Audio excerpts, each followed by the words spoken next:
we should talk about the housing of great apes in captivity.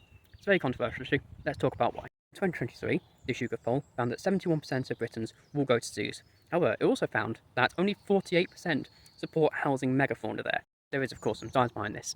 These academics concluded that we care significantly more about the megafauna than their microfaunal counterparts, if you will.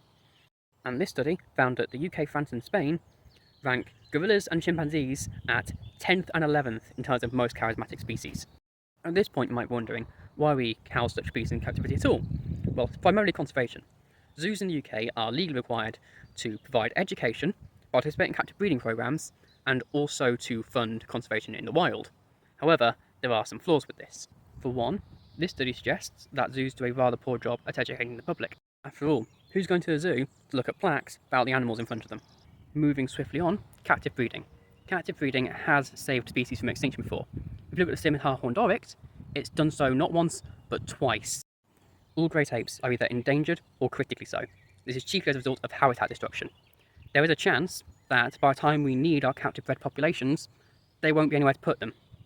However, as this study points out, there is a chance that we do fix the problem, and there's a chance that a species may go extinct in the meantime, in which case it would be favourable to have a captive population.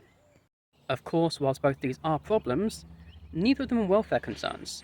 So why are people still opposed to housing great apes in captivity? The answer is visitor effects. Visitor effects can be either positive or negative and are the impacts that visitors have on the animals in captivity. And as this study states, their impacts on primates can be quite severe. Great apes do live longer in captivity, but who's to say that life is necessarily better? The Venn diagram between people who care about animal welfare and people who care about conservation is almost a circle, so this could be quite conflicting. Still, that's exactly why I think